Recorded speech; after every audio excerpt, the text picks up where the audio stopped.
পশ্চিমবঙ্গে এসআইআর প্রক্রিয়া শুরু হওয়ার পর থেকেই অনেকেই বুঝতে পারছেন না এনুমেরেশন ফর্ম কিভাবে ফিল আপ করতে হয়। প্রত্যেক ভোটারের বাড়িতে বাড়িতে পৌঁছে গেছে প্রি প্রিন্টেড এনুমেরেশন ফর্ম। এই এনুমেরেশন ফর্ম ভুলভাবে জমা দিলে পরবর্তীতে এসআইআর ভেরিফিকেশনের সময় সমস্যা দেখা দিতে পারে। তবে অফলাইনের ফর্ম থেকে অনলাইনের এনুমেরেশন ফর্ম পূরণ করা খুব সহজ। আপনি যদি চান তাহলে এই এনুমেরেশন ফর্ম এখন অনলাইনে জমা দিতে পারেন।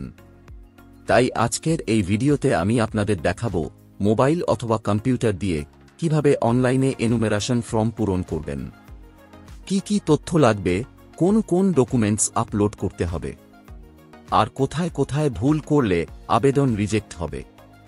এই ভিডিওটি সম্পূর্ণ দেখলে আপনার এসআইআর এর এনুমেরেশন ফর্ম ফিল আপ নিয়ে আর কোনো সন্দেহ বা সমস্যা থাকবে না। চলুন তাহলে বেশি সময় না নিয়ে সরাসরি কম্পিউটারের স্ক্রিনে চলে যাই এবং ফর্ম ফিল আপ প্রক্রিয়াটি দেখে নেওয়া যাক। প্রথমে গুগল ওপেন করে টাইপ করবেন ন্যাশনাল ভোটার সার্ভিস পোর্টাল। তারপর সার্চ করবেন, সার্চ রেজাল্টে প্রথম যে লিঙ্কটা আসবে সেই লিঙ্কে ক্লিক করবেন। লিঙ্কে ক্লিক করার সঙ্গে সঙ্গে national voter service portal open হয়ে যাবে। পোর্টালের লিঙ্ক ভিডিও ডিসক্রিপশনে দেওয়া আছে, লিঙ্কে ক্লিক করে ডাইরেক্ট এই পোর্টালে আসতে পারবেন। পোর্টালে আসার পর সাইন আপ অপশনে ক্লিক করবেন। ক্লিক করার পর এই রকম ইন্টারফেস আসবে। এখানে ইন্ডিয়ান রেসিডেন্ট ইলেক্টর সিলেক্ট হয়ে থাকবে। জাস্ট এখানে মোবাইল নাম্বার এন্ট্রি করবেন। তারপর ক্যাপচা বক্সে ক্যাপচা এন্ট্রি করে কন্টিনিউ অপশনে ক্লিক করবেন। কন্টিনিউতে ক্লিক করার পর এই রকম ইন্টারফেস আসবে। যার নামে লগ ইন আইডি তৈরি করছেন এখানে তার নাম এন্ট্রি করবেন এবং এখানে লাস্ট নেম বা টাইটেল এন্ট্রি করবেন। তারপর রিকোয়েস্ট ওটিপি অপশনে ক্লিক করবেন। রিকোয়েস্ট ওটিপিতে ক্লিক করার পর মোবাইলে ওটিপি আসবে। ওটিপির ঘরে ওটিপি এন্ট্রি করে ভেরিফাই অপশনে ক্লিক করবেন। ওটিপি ভেরিফাই হবার পর আপনার লগ ইন আইডি ক্রিয়েট হয়ে যাবে। তারপর লগ ইন সেকশনে আসবেন। এখানে রেজিস্টার মোবাইল নাম্বার এন্ট্রি করবেন। তারপর ক্যাপচা বক্সে ক্যাপচা এন্ট্রি করে রিকোয়েস্ট ওটিপি অপশনে ক্লিক করবেন। রিকোয়েস্ট ওটিপিতে ক্লিক করার পর রেজিস্টার মোবাইলে ওটিপি আসবে।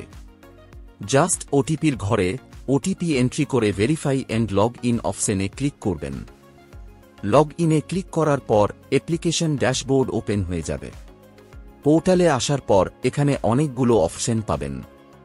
এই অপশনগুলোর মধ্যে স্পেশাল ইন্টেন্সিভ রিভিশন এসআইআর 2026 সেকশনে ফিল এনুমেরেশন ফর্ম অপশনে ক্লিক করবেন। ক্লিক করার পর এই রকম ইন্টারফেস আসবে। এখানে নিজের রাজ্যের নাম সিলেক্ট করবেন। রাজ্য সিলেক্ট করার পর এই রকম ইন্টারফেস আসবে। এখানে এপিক বা ভোটার নাম্বার এন্ট্রি করবেন। তারপর সার্চ অপশনে ক্লিক করবেন। সার্চে ক্লিক করার পর এই রকম ইন্টারফেস আসবে। বর্তমান ভোটার লিস্ট অনুসারে এখানে ভোটার কার্ড হোল্ডারের নাম, এপিক নাম্বার, পার্ট নাম্বার এবং সিরিয়াল নাম্বার শো হবে। মনে রাখবেন অনলাইনে এনুমেরেশন ফর্ম ফিল আপ করার জন্য ভোটার কার্ডে এবং আধার কার্ডে মোবাইল নাম্বার রেজিস্টার থাকতে হবে। তার জন্য এখানে রেজিস্টার মোবাইল নাম্বার এন্ট্রি করবেন। তারপর সেন্ড ওটিপি অপশনে ক্লিক করবেন। সেন্ড ওটিপিতে ক্লিক করার পর রেজিস্টার মোবাইলে ওটিপি আসবে। জাস্ট ওটিপির ঘরে ওটিপি এন্ট্রি করবেন। তারপর ভেরিফাই ওটিপি অপশনে ক্লিক করবেন। ওটিপি ভেরিফাই করার পর এই রকম একটা অপশন পাবেন, সিলেক্ট ওয়ান ক্যাটাগরি। এখানে যে কোনো একটা অপশন সিলেক্ট করতে হবে। যে ব্যক্তি এনুমেরেশন ফর্ম ফিল আপ করছেন তার নাম যদি 2002 সালের ভোটার লিস্টে বা লাস্ট এসআইআর লিস্টে নিজের নাম থাকে তাহলে প্রথমের অপশনটা সিলেক্ট করবেন, এবং 2002 সালের ভোটার লিস্টে বা লাস্ট এসআইআর লিস্টে নিজের নাম না থাকে, শুধু নিজের বাবা বা মায়ের নাম থাকে, তাহলে দ্বিতীয় অপশনটা সিলেক্ট করবেন। এছাড়া যাদের নিজের বা তার বাবা মায়ের নাম লাস্ট এসআইআর এ না থাকে তাহলে তৃতীয় অপশনটা সিলেক্ট করবেন। সিলেক্ট করার পর এই রকম ইন্টারফেস আসবে। এখানে লাস্ট এসআইআর অর্থাৎ পশ্চিমবঙ্গের ক্ষেত্রে 2002 সালের ভোটার লিস্টের তথ্য এন্ট্রি করতে হবে। এখানে রাজ্যের নাম সিলেক্ট করবেন লাস্ট এসআইআর অনুসারে। তারপর এখানে অ্যাসেম্বলি কনস্টিটুয়েন্সি অর্থাৎ বিধানসভার নাম সিলেক্ট করবেন। তারপর এখানে পোলিং স্টেশন বা সংসদ নাম্বার এবং নাম সিলেক্ট করবেন। তারপর এখানে ক্রমিক সংখ্যা বা পার্ট সিরিয়াল নাম্বার এন্ট্রি করবেন। তারপর এখানে রিলেশন টাইপ সিলেক্ট করবেন, অর্থাৎ লাস্ট এসআইআর অনুসারে যে ব্যক্তির তথ্য এখানে দিলেন এবং যে ব্যক্তি এনুমেরেশন ফর্ম ফিল আপ করছেন তাদের মধ্যে কি সম্পর্ক তা এখানে সিলেক্ট করবেন। সমস্ত তথ্য সিলেক্ট করার পর এই সার্চ অপশনে ক্লিক করবেন। সার্চে ক্লিক করার পর লাস্ট এসআইআর এর তথ্য অনুসারে সেই ব্যক্তির তথ্য শো হয়ে যাবে। তারপর এই ডিক্লারেশনে টিক মার্ক দিয়ে কন্টিনিউ অপশনে ক্লিক করবেন।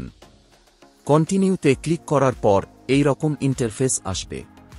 এখানে ভোটার হোল্ডারের ডেট অফ বার্থ এন্ট্রি করবেন এবং এখানে আধার কার্ডের নাম্বার এন্ট্রি করবেন। তারপর এখানে বাবার নাম এন্ট্রি করবেন এবং এখানে বাবার ভোটার কার্ডের নাম্বার এন্ট্রি করবেন যদি থাকে। তারপর এখানে মায়ের নাম এন্ট্রি করবেন। মায়ের নাম এন্ট্রি করার পর এখানে মায়ের ভোটার নাম্বার এন্ট্রি করবেন। যে ব্যক্তি এনুমেরেশন ফর্ম ফিল আপ করছেন সেই ব্যক্তি যদি বিবাহিত মহিলা হয় তাহলে এখানে স্বামীর নাম এন্ট্রি করবেন এবং এখানে স্বামীর ভোটার কার্ডের নাম্বার এন্ট্রি করবেন। তারপর এখানে জায়গার নাম এন্ট্রি করবেন এবং এখানে পাসপোর্ট সাইজের কালার ছবি আপলোড করবেন 2 MBর মধ্যে। লাস্ট এসআইআর এ যদি নিজের নাম থেকে থাকে তাহলে তার ডিটেলস এখানে শো হবে। লাস্ট এসআইআর এ যদি শুধু বাবা মায়ের নাম থাকে তাহলে তার ডিটেলস এখানে শো হবে। তারপর নিচে স্ক্রল করে প্রিভিউ অপশনে ক্লিক করবেন। প্রিভিউ অপশনে ক্লিক করার পর এই রকম প্রিভিউ শো হবে, জাস্ট নিচে স্ক্রল করবেন। তারপর ডিক্লারেশনে টিক মার্ক দিয়ে সাবমিট অপশনে ক্লিক করবেন। সাবমিটে ক্লিক করার পর এই রকম ইন্টারফেস আসবে। এখানে আধার নাম্বার এন্ট্রি করবেন এবং আধার ওটিপি অপশন সিলেক্ট করবেন। তারপর গেট ওটিপি অপশনে ক্লিক করবেন। গেট ওটিপিতে ক্লিক করার পর আধার রেজিস্টার মোবাইলে ওটিপি আসবে, জাস্ট ওটিপির ঘরে ওটিপি এন্ট্রি করবেন। তারপর সাবমিট অপশনে ক্লিক করবেন। সাবমিটে ক্লিক করার সঙ্গে সঙ্গে এই রকম একটা অ্যাকনলেজমেন্ট কপি জেনারেট হয়ে যাবে এবং এই রকম একটা মেসেজ শো হবে, your enumeration form has been submitted successful. তারপর এই অ্যাকনলেজমেন্ট কপি ডাউনলোড বা প্রিন্ট আউট করে নেবেন। আশা করি এই ভিডিওটির মাধ্যমে আপনাদের অনলাইনে এসআইআর এর এনুমেরেশন ফর্ম ফিল আপ পদ্ধতি স্টেপ বাই স্টেপ বোঝাতে পেরেছি। যদি আপনারা আরও কিছু জানতে চান বা কোনো প্রশ্ন থাকে তাহলে নিচে কমেন্ট বক্সে কমেন্ট করতে ভুলবেন না। ভিডিওটি যদি ভালো লেগে থাকে তাহলে লাইক, শেয়ার এবং চ্যানেলকে সাবস্ক্রাইব করতে ভুলবেন না। এই ভিডিওটি এতক্ষণ দেখার জন্য আপনাকে অসংখ্য ধন্যবাদ।